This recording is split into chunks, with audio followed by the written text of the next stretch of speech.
my calculations are correct, when this baby hits 88 miles per hour, you're gonna see some serious shit.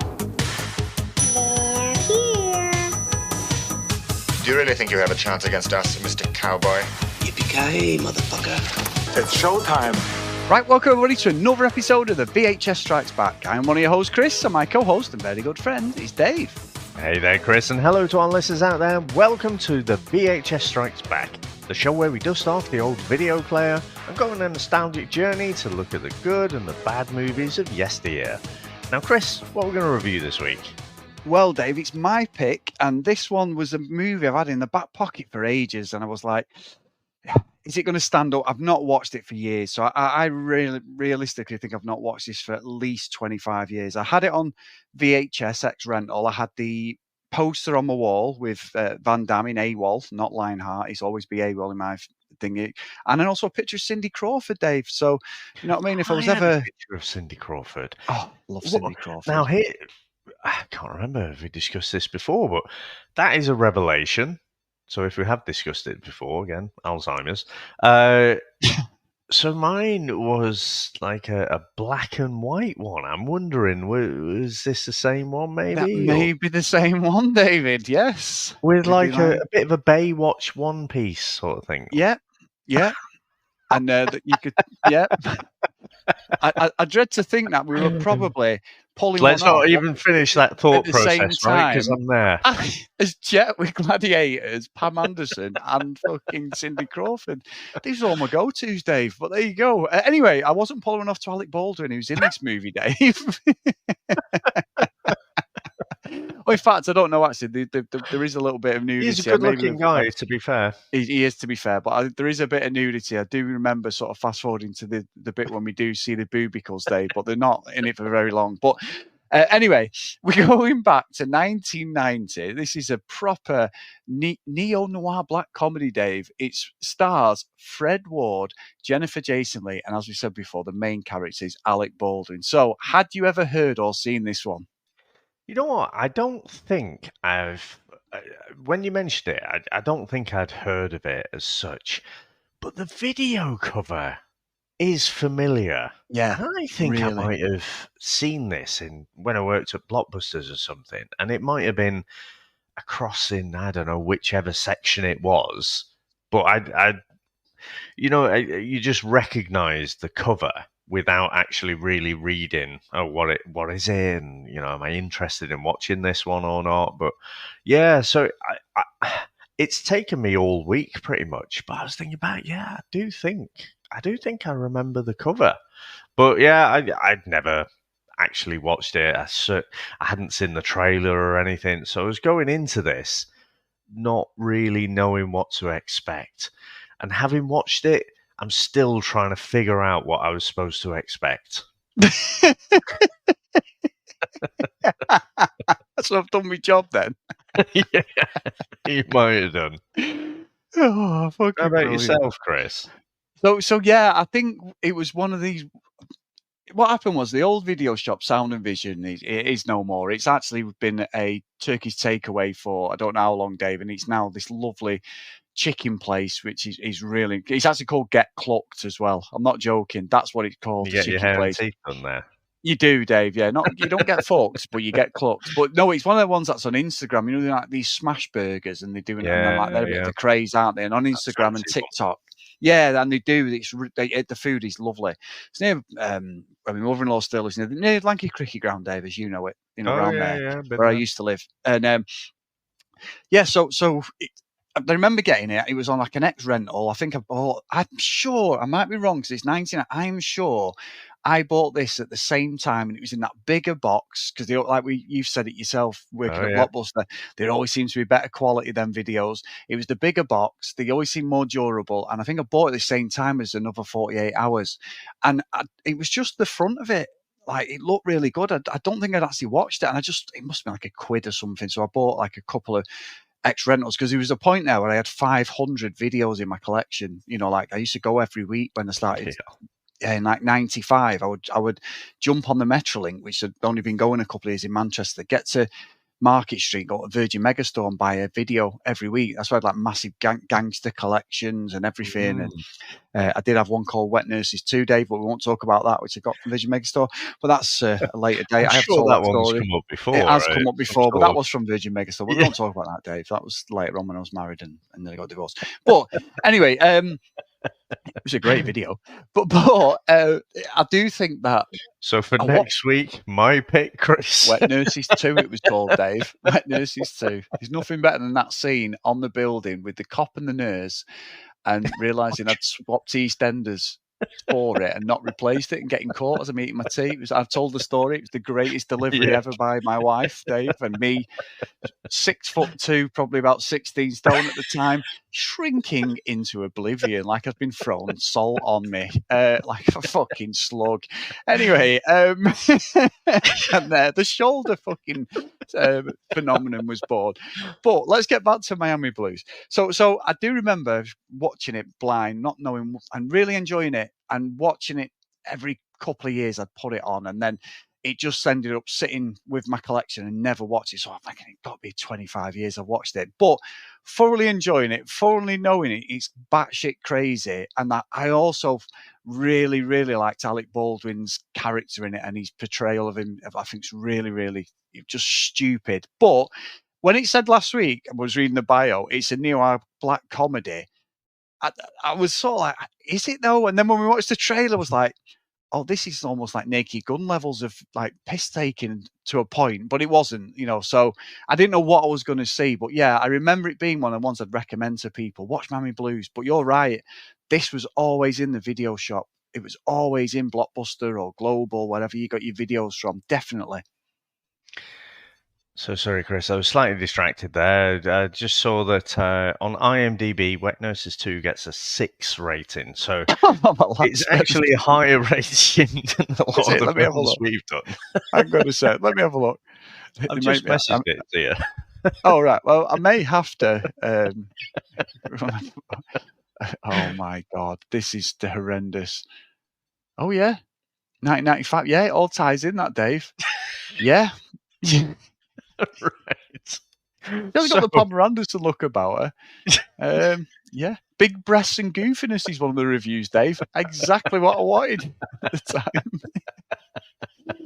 Opening with a scene of Nick East on a rooftop about to commit suicide, but saved by cop Mike Horn, and more directly, Bucks and nurse Sally Laid having sex with him. Oh, that's one way to stop a jumper. This oddball Stuart Camry feature's all about big boobs. Oh, I'll tell you what, Dave. Oh, yeah. Right, I'm not reading anymore. I feel like we might be losing, yeah. So just pause for 10 minutes. Back to Miami Blues. Should we get into the trailer? Let's go. Coming in October from Orion Home Video, an all-star thriller with a comic edge. Miami Blues. I'd like to tell you about a book. It's a classic of the Vedic literature, the knowledge of God. Guess who just blew into town? My name's Ravindra. What's your name? Trouble. Nobody seems to know who he really is. Frederick J. Frenger. You call me Junior. Sergeant Hoke Moseley, homicide. Herman Gottlieb. Or what he does. I was an aerobics instructor. Oh, I'm a cop. I used to rob people who robbed people. Kind of like Robin Hood? Except I didn't give the money to the poor people. Or exactly whose side he's on. That's my purse! Stop him! Stop! Somebody please help me! Go get him! Thank you, officer. Yeah, it's great, lady. But you're a cop! Business seems to be good. Of course, there's always room for improvement. Price check. Uzi squirt gun. Disregard. If he could only shake the damn law. Got my own bad Sanchez. He's running around playing cop, assaulting and beating people. Or become it. Police raid! Everybody freeze! You ain't no cop.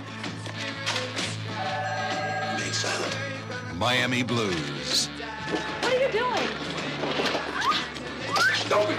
Stop or I'll shoot! Real badge. Real gun. Fake cop.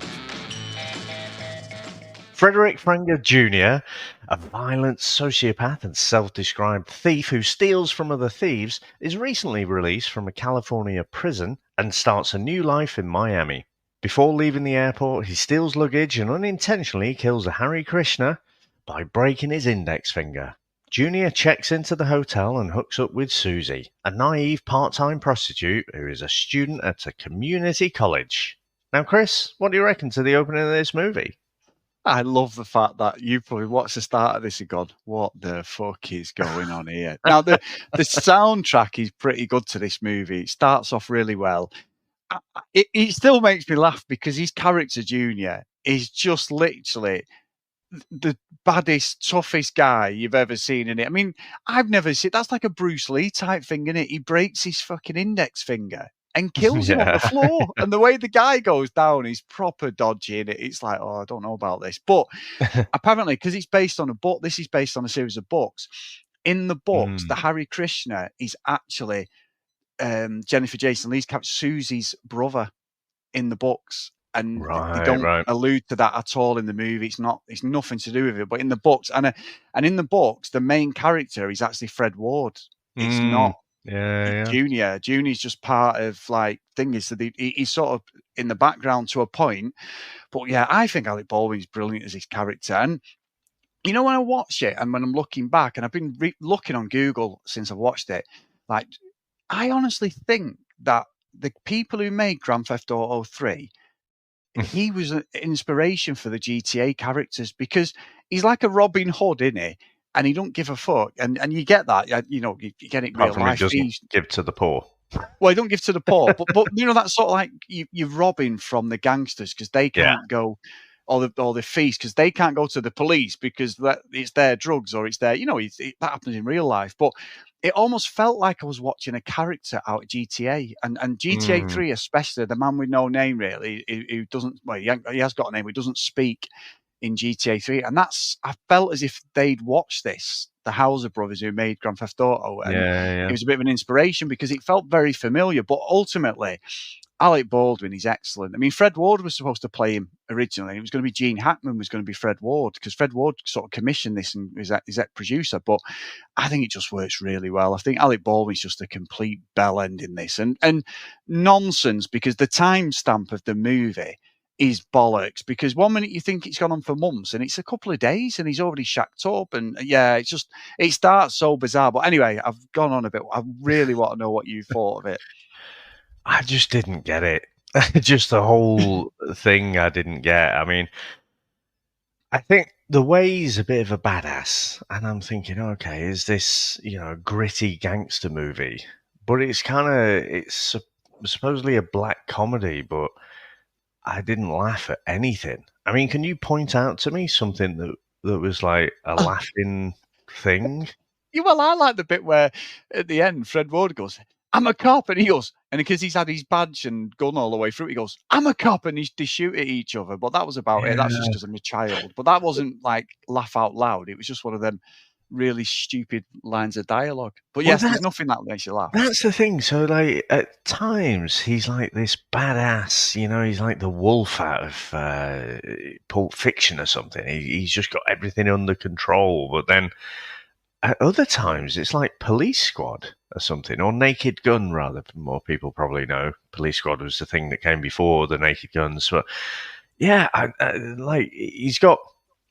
I mean, he could get one of the guns from one of the criminals, but no, he gets an Uzi that's a water gun, and then goes into the middle of a fucking gang and starts throwing it around and stuff, and it's just like almost slapstick stuff.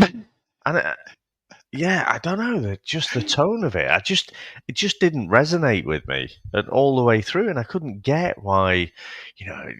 That opening scene with the Hare Krishna, I thought was badass. That I thought, right, this is it. This is he's obviously the Baldwinator, going through taking names, but yeah, it just got very weird, and like his relationship with Susie was weird because it was like okay, he's got this prostitute, but then and she's like, oh, no one kisses us, like, as if like they're this scourge on society or something. But he's like acting like he's all loving, and I'm like, what is his game here? What is he trying to do? And I'm like watching it, thinking, is he just a bit demented? Is he like imagining like this reality or something like that? Because there's a lot of things that he does through the movie, where he's sat on the bed and he's almost playing a character with himself. I'm like, this guy's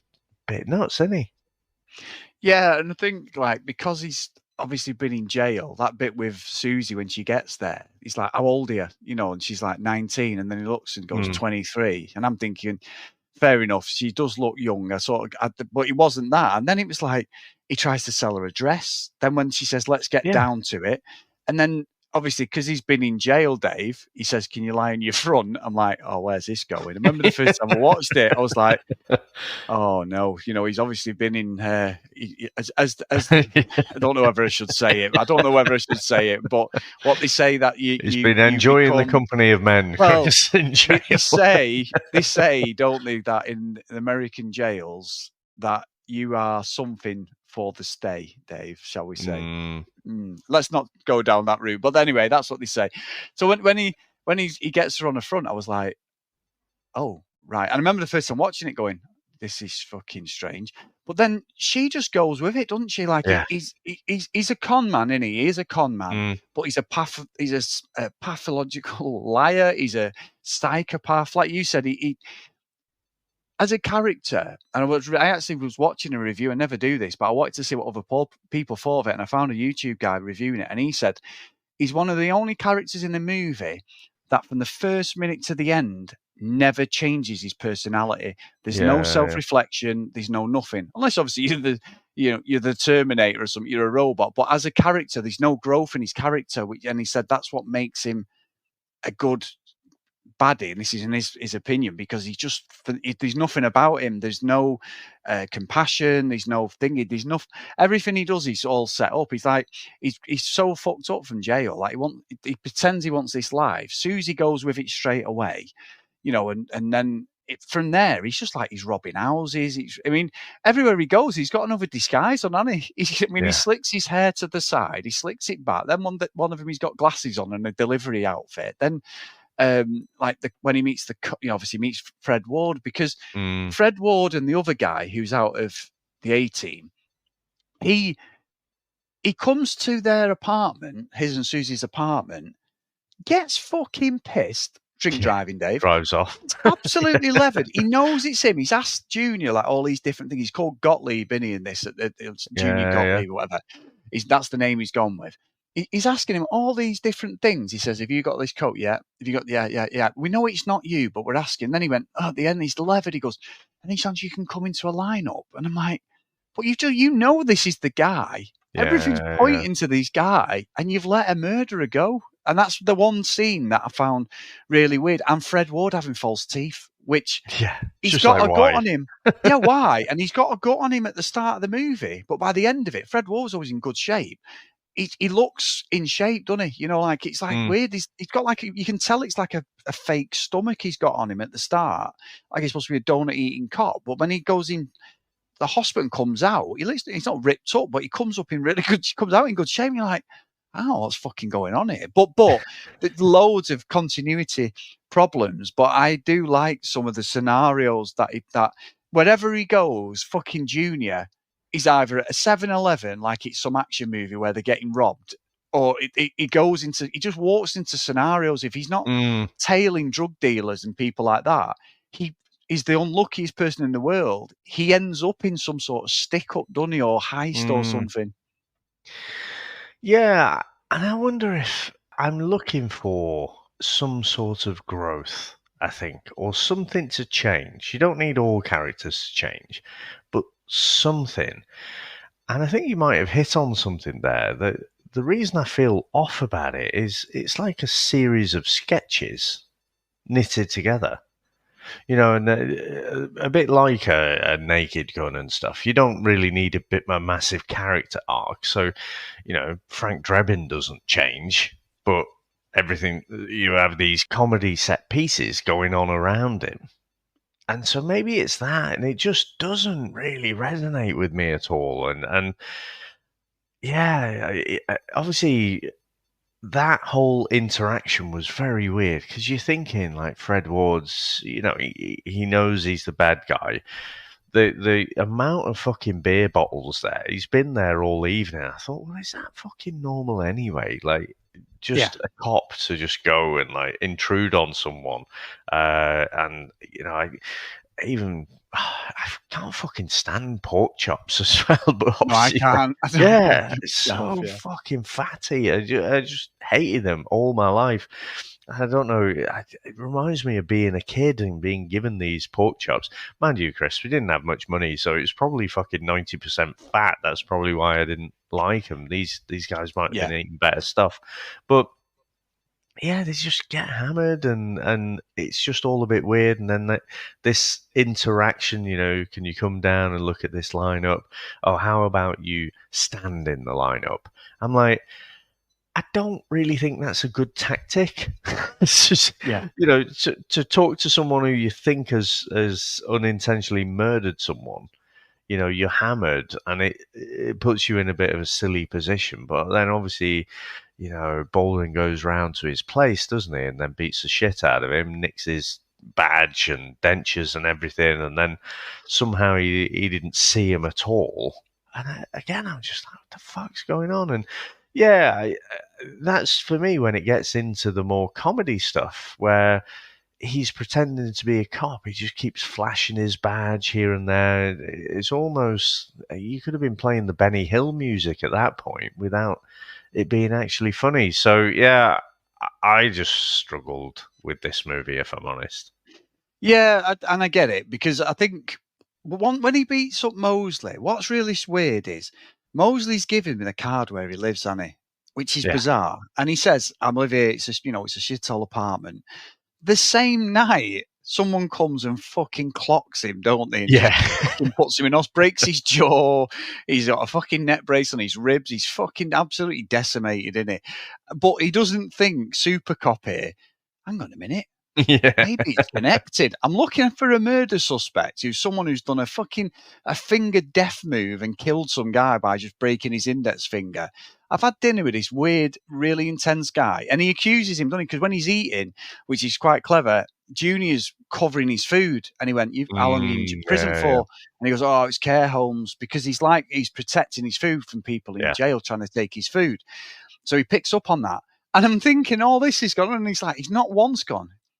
Maybe it's that guy. Now, let's be honest, Dave.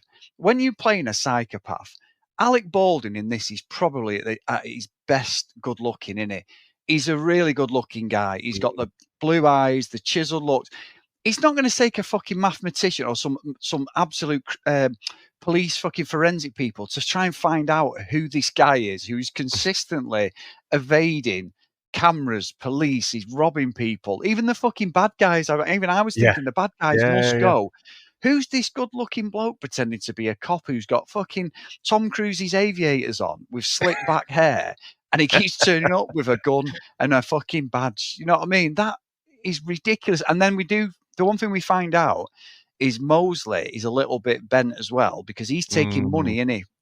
Susie, obviously a prostitute who's like the hotel is supplying the prostitutes. He's sort of protecting them, and then he comes in, doesn't he, Junior, and pretends it's Moseley, and then he's getting a cut and all this, and then that guy comes out of fucking Trading Places, the one who's he's the baddie at the end, isn't he? And he comes in and sort of levers him a bit. Yeah. And he's like, you're fucking stealing from us. We want the money. We want the girl back and all this. But that doesn't really go anywhere.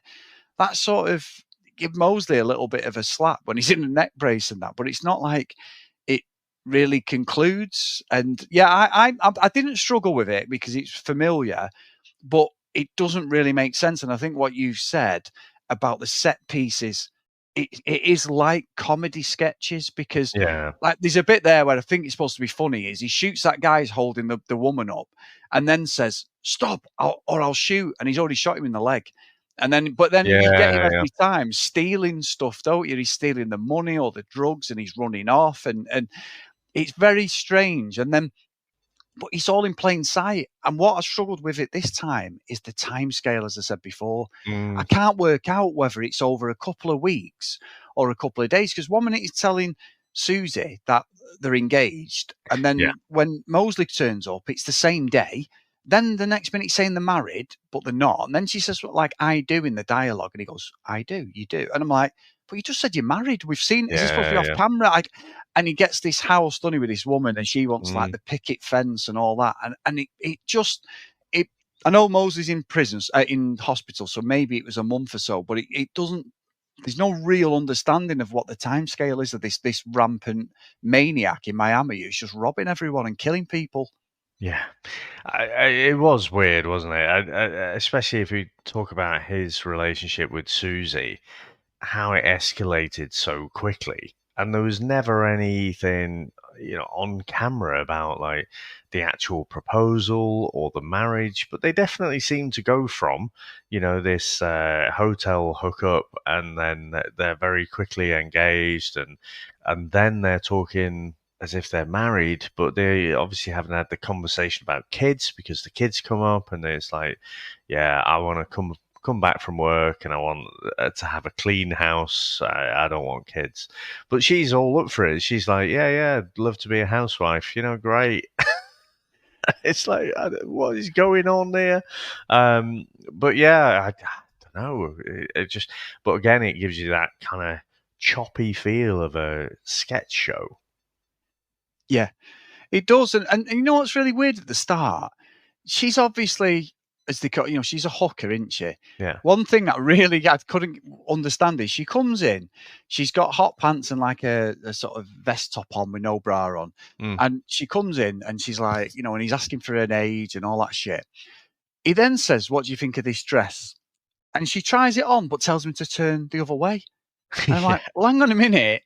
You're a fucking hooker who's probably going to be fucking, you're going to be getting naked pretty soon, because that's why he's asked you. You think he's there because he wants sex with you. He's going to pay you for sex. Why are you feeling a bit prudish that he's got to turn his back while you put this red dress on? And then straight away, she takes it off and goes, right, come on, let's get cracking. And I'm like, that makes no fucking sense to me at all. That makes no sense. You remember, like in Trading Places, Jamie Lee Curtis. She comes in, she's a hooker. Dan Aykroyd's there. I can see it in my mind's eye now, Chris. Oh, fucking right, you can, Dave. I've seen it a few times. Definitely when I was younger. But you can see, and she's like, these, if you want him, you pay for him, sort of thing. And he's looking in, he's all beat up, he's got that fucking fur coat on. So you'd think she'd be like that, confident, everything. It just, that bit makes no sense to me at all. I couldn't work out. I don't know. I can get that. Like, people can still be. She's not doing it because it's her best career move. And she's dreamed about this, and then she's a complete exhibitionist. And I can see that people end up in this position, and then they're not comfortable with, like, in a talking conversational scenario, they're like, still feeling a bit prudish. She does seem to have those traditional values. You see that a bit later on, don't you, when they're talking about marriage and kids and stuff like that. So I could buy that she's in that conversation. She's like, can you turn around?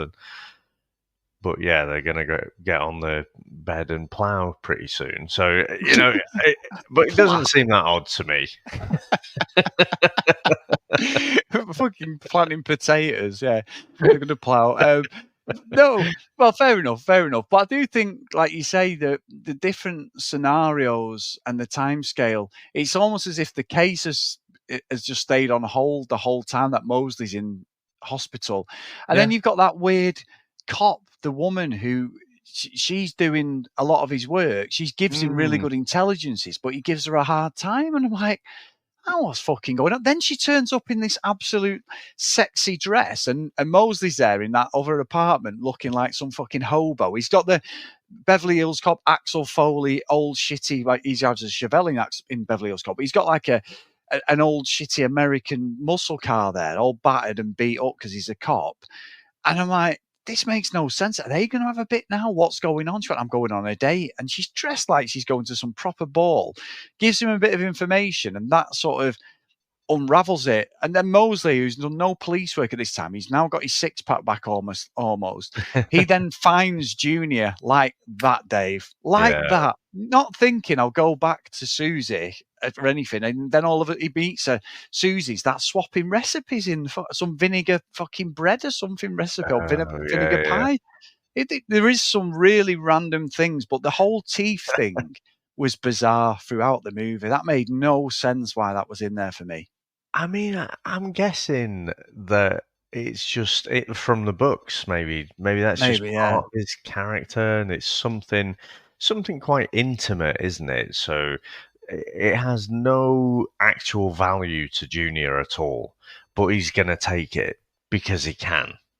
You know what I mean? Yeah. I think it's maybe a power thing, but the thing that you're saying about being based on the books and based on Moseley's character, I think that makes sense to me because we don't spend that much time with him, or Fred Ward there, but so we spend more time with Junior, but it makes sense that the source material is more about Moseley, trying to track this person down and crack the case and whatever. And so I guess at some point, pre-production, people are discussing, and you got this good-looking lad here, Alec Baldwin. It's like, oh no, we'll flip it. We'll concentrate on the baddie. But it does seem like there's more of an arc for Moseley, I think.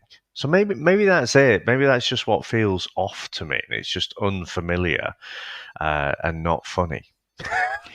Yeah, maybe. And that would make sense, wouldn't it? Because really, the bad guy in any movie, he's never used these the center, are they? They're just maniacal or horrible. It should be about Moseley's struggles, but there's perspective. It's a different type of movie, isn't it? The perspective is from the bad guy. And ultimately, that he's not redeemable at all. But I do think, like, when they have that... So when he goes into that shop again, and the woman's there, isn't she? The pawn shop or whatever it is, and he's there chatting away. That does almost go Scarface, doesn't it? The guy comes out with the shotgun.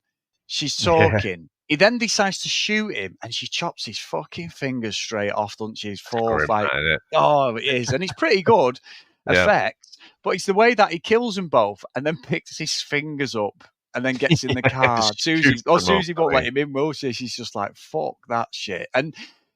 But then it almost feels like, I know loads of people love this movie. You may love it. I always piss me off more than anything. No Country for Old Men. I've said it before on here. It's one of the worst films for me. I spent 2 hours engaged in a character, Josh Brolin's character, to kill him off camera. And I'm like, what the fuck is going on?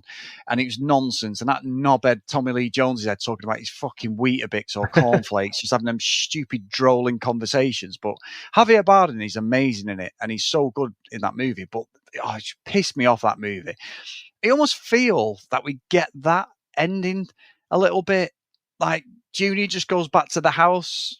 He walks in. I know we don't see it off camera, but it's not really much of an ending. Yes, he's got blood. He's sat there. It's almost like he's resigned to his own fate, and he's sort of crying at one point, it looks like.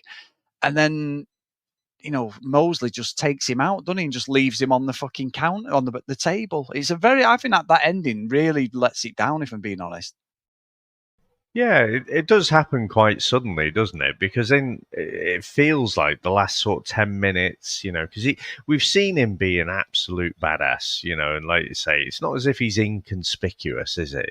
The way he's dressed and everything. He stands out a fucking mile, walking around Miami, committing all these crimes, and you would think, well, it's a matter of time before some gang comes after you. Never mind the cops. So...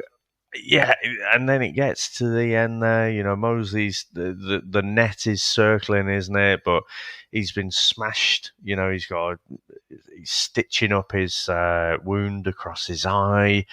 The thing with when he gets his fingers cut off, I mean, it's all a bit. I mean, it's borderline slapstick again. I feel because he seems to be, like I say, he's the Baldwinator. He's just fucking an absolute badass. You know, someone who just walks into a gang of criminals. One of the guys who he beat up in the gents in the restroom.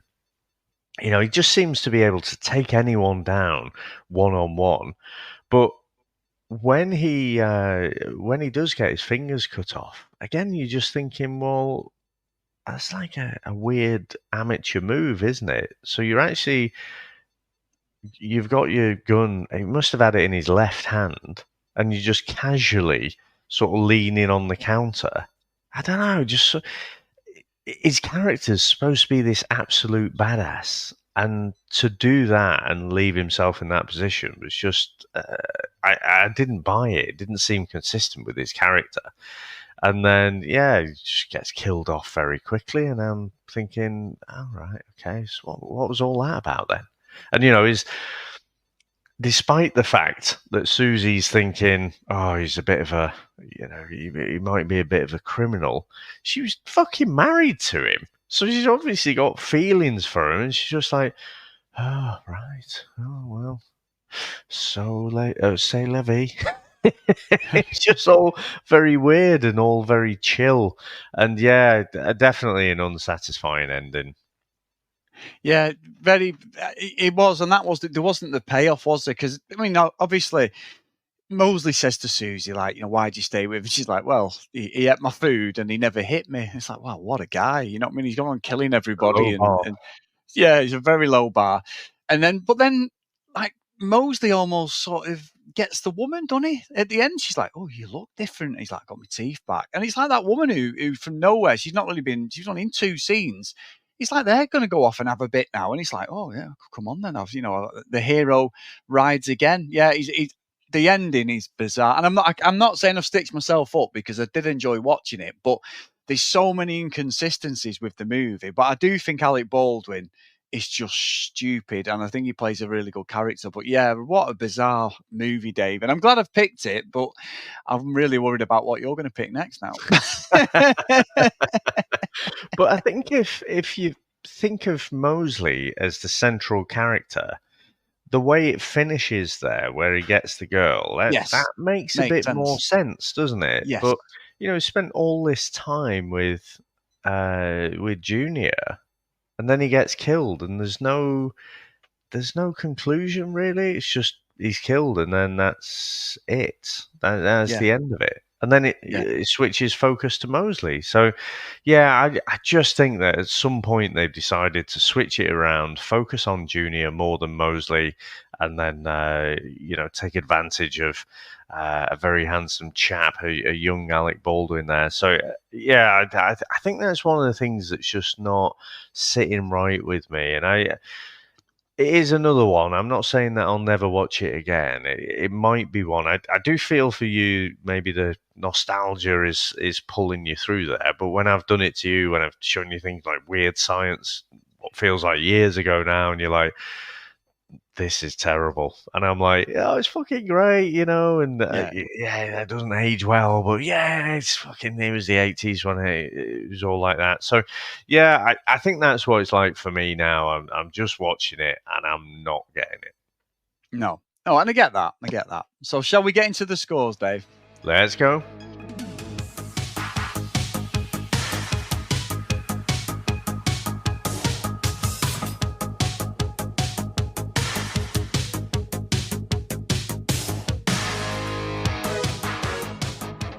So I'm not saying I've stitched myself up, Dave. You've brought back Wet Nurses 2, which is a fantastic memory, and also a bad memory in my life. That's the highlight of the episode. Yeah, that's what it is. But what a really strange film this is. Like I say, I do think GTA took some inspiration from this character. It is a Robin Hood, and even Susie mentions that you like Robin Hood. And the scenarios that he gets in are like set pieces. There's no real explanation. It's like he goes out to work every day. Susie's at home making the food and all that, looking after the house. And then somehow he stumbles into these like scenarios with drug dealers, with pimps, whoever. And there's no backstory why he's there. He just seems to be in these scenarios where he's going to get a drink and someone breaks in or robs or whatever. It's really bizarre. So and there's no understanding of the timescale really. So I think for me, I'm going to put it in Elm Street. At the top of Elm Street, I was going to put it in the middle, but I think as we're talking about it and the ending, there's not really a payoff. I think you're right. If it had been from Moseley's perspective, it may have been a bit of a weak story, but in the same respect, at least the hero goes off. It makes no sense. And the false teeth thing was just pissing me off throughout the movie, if being honest. But Alec Baldwin is excellent as Junior. He's just an absolute head case, and I think he plays the part really well. I just think he's let down by some of the scenario and some of the writing. So yeah, that's where I am, Dave. Yeah, I mean, I don't think I rate. Oh no, I don't think I like the character as much as you do. But and the reason being is because one minute he's this absolute badass, but then he seems clumsy and just falls into situations in another time. So, but there is something about this, and I can't believe you've given it an Elm Street, because you're like waxing lyrical about it, and I'm like, yeah, I don't get this at all. But I think I'm in the same place. I don't think this is so bad that it never needs to be seen again. I just don't get it for me. But what I would say is, I think the GTA thing is a great shout, actually. And again, you just go from, gang to gang, or gangster or thief to thief, and, you just beat them up, steal their money, and then go off. So, yeah, very game-like. But so that bit is good. But, yeah, it just doesn't do enough for me. The switch... it makes sense to me that the original stories were about Moseley. I think that does make more sense, and the false teeth just probably part of his character. But in a standalone movie, I think it didn't really matter. Although, the creators could probably argue, like I said, that it was something of no value to Junior, but because he's just a bit of a see you next Tuesday, he's going to take that. But it seemed to be more of a feature than it needed to be. There's like, when he's talking about to his other cops, it's just like, oh yeah, he got my teeth and whatever. So his false teeth played a much bigger role than I think they deserved. Yeah. And yeah, I was wondering where I recognised that bloke from as well, the other kind of bent cop. And yeah, it's absolutely Trading Places. He's the one who, in a very comedic, quiet way, at the end of Trading Places, gets sodomized by the gorilla, and we all laughed heartily. So yeah, definitely Elm Street for me.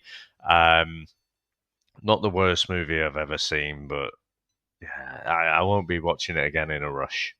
I don't know whether I will, but there you go, Dave. Anyway, so I am going to absolutely regret what I've just done. Because what have you got for me, Dave? Because it is your pick next week. Well, Chris, I have been agonising a little bit about what this is, and I did flirt with the idea of trying to pick something that is just so obviously terrible. But I thought, no, I'm going to try and pick something that I enjoyed. See, this is the deft touch. This is taking down a Hare Krishna with a break of the finger and actually killing him. This is going to be a sci-fi family movie from the mid-80s, Chris, and it's called Short Circuit. Now let's get into the trailer.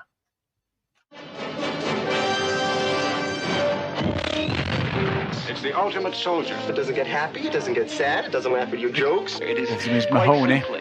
I've seen this one before. I've seen the second one as well. The future is in good hands. I was thinking because it was sci-fi, Chris, you would have avoided this one. Damn it! This is on the list to do at some point. I've just never had the bottle to do it. It might not do anything, but it could decide to blow away And it's anything in it moves. police cabin as well. Because $11 million worth of Harris. just hit the road. I do think the first one's better than the second, though. Is alive. Welcome to my planet. You just have to find number 5, get some answers. God, Why are I you just had coming a in my crush on her. house? And it's Yeah. got a lot of living to do. Whatever it takes to put that Is she in stupid He-Man? contraption out of commission, that's what you do. No, what was she in? She was in that Skin Deep, the one from He-Man, Teela. Yeah. She's in Breakfast Club. Yes. Look at Mahoney there. That Buffon. Classic. How it happens, who knows, but it has happened. A new comedy adventure from John Badham, the director of War 18 Games. feels about this. We're gonna be after you. We gotta Yeah. get out of here now. Keep alive! All the Ali haircuts are Sheedy, like Buffon. Steve Gutenberg, Yeah. and number 5, Johnny Five is alive. Short Circuit. I am alive. Yeah. Dave, you have dropped a bullet there, my friend, because that was one I was definitely going to pick at some point. I thought, because you're into like all the gangster stuff, and again, you just proved that you love fucking sci-fi. I know every time. What's one of your favourite films? Back to the Future, Terminator. Yeah, I fucking hate sci-fi. Yeah. No, honestly, I've seen this a few times, and I remember getting the second. I don't think Steve Guttenberg's in the second one, is he? So, but yeah, the first one definitely was a classic in our house when we were younger. Well, obviously the death touch has eluded me then. So, I mean, I used to love this one, Chris, and I remember there being the second one. I remember watching it, but I think I'm with you. I think it dropped off a bit from what I remember, but haven't watched this one for years. So I'm interested. How is it all going to stand up? And so, yeah, I can't actually wait to get into it and watch it again. No, I'm looking forward to it. It's a massive thank you to everyone who supports the podcast. We really appreciate it, guys. If you want to email us, the vhsstrikesback@gmail.com. If you follow us on social media @VHSStrikesBack. As always, please get over to patreon.com/the VHS Strikes Back if you want to support us. And we appreciate everybody who's supported the podcast past and present. It's really good. We're now 5 years down and we're just still doing this stuff. So it's amazing. So thank you so much, guys. So Dave, the roll call of honour for today, and a massive thank you to John, Mike Burton, Lee, Helen, Dylan, Stephen, Trent, Dan, Justin, Susan, Timothy, Matt, Hales, Ken, Lucky Lulu Green, Herbs, Jack, Math, Blake, John Hammond, and Mr. Tony Farina. So thank you so much, guys, for all your support. Amazing, amazing support for us. So Dave, what have you got for us this week, my friend? Well, so obviously the name of the movie is Miami Blues. And I remember from our band days, you do like a bit of the old blues, don't you? So you used to have that guy who used to come up and who's Jeff Santana guy, and so you basically do a little bit of blues. I remember you being like, "Oh baby, baby, baby, baby," and whatever. You just loved that. Do you remember you did like a jam and I'd make some lyrics up and just it probably sounded terrible for it at a gig. Oh, it did. I mean, oh, thanks, mate. I love a woman. It'd be something like that. Yeah, exactly. So I mean, there's a lot of the upbeat blues. Again, I'm saying like this movie, I don't get it because it's like blues, but it's all like happy, and upbeat. So the type of blues I like is the, actual sad and making you feel blue. So I thought I'd go with something, and basically this is the Miami Blues.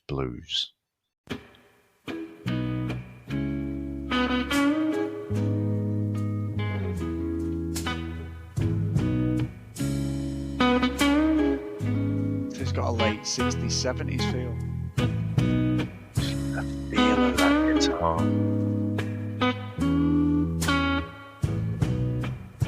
This is my speed of blues, Dave. I like stuff like this.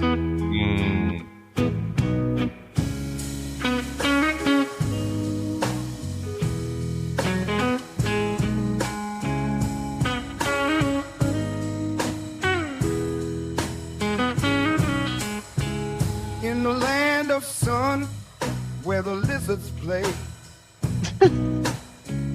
there's a wild story about a crazy day. Alec Baldwin's got a gun and a devilish grin. Fred Ward's on his tail, let the chase begin. Nice. Miami Blues.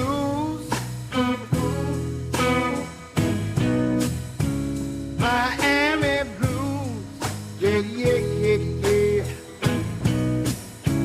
Miami Blues. That bass line's good, Dave. Miami Blues, yeah.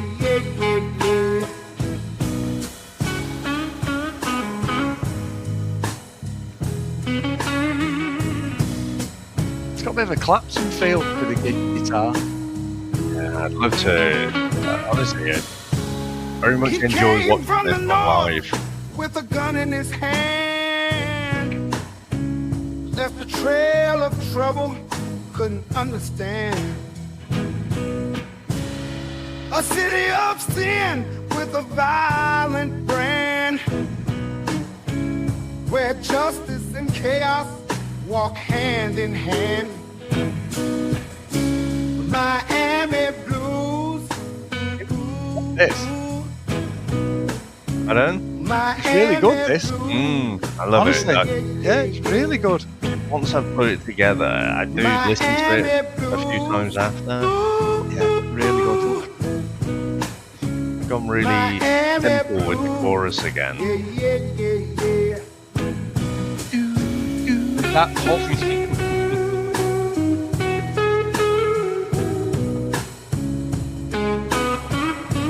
BB King feel as well there. Yeah.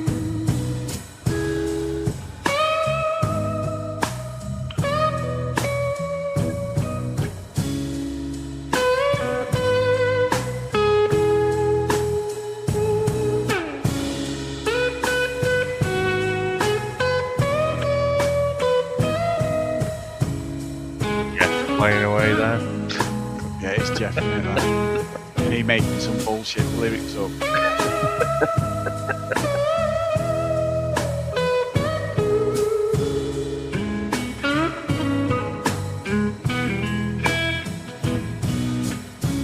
Miami blues.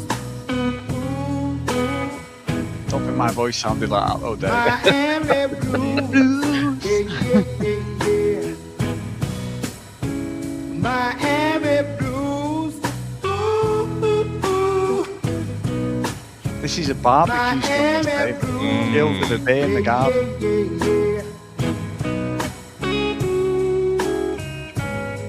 Or maybe when most people have left the barbecue and you're all sat around drinking a beer.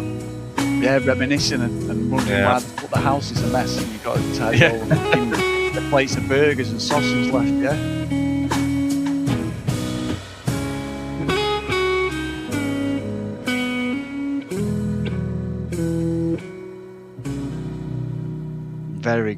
Very good, Dave.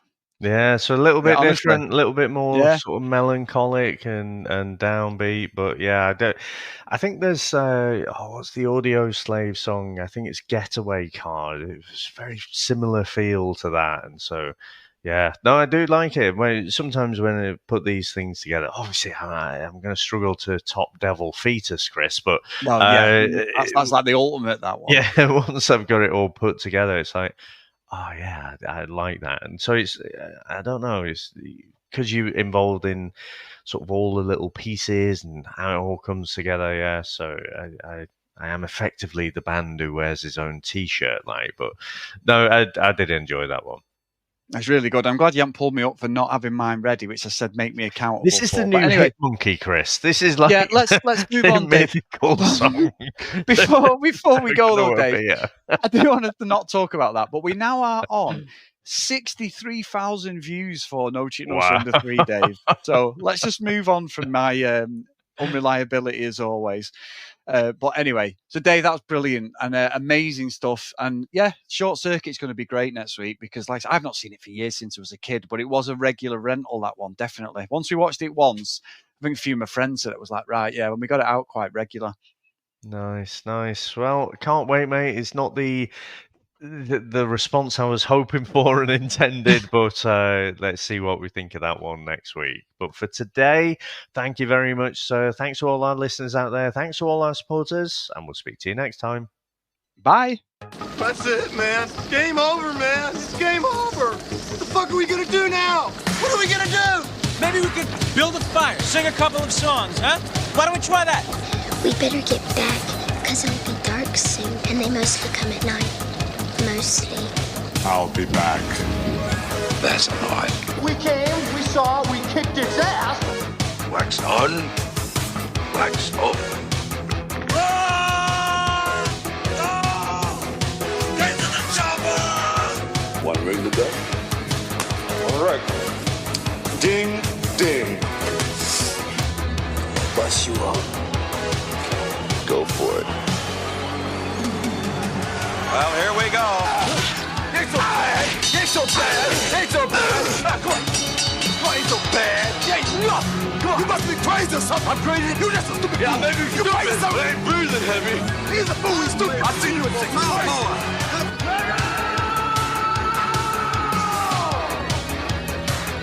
I must break you.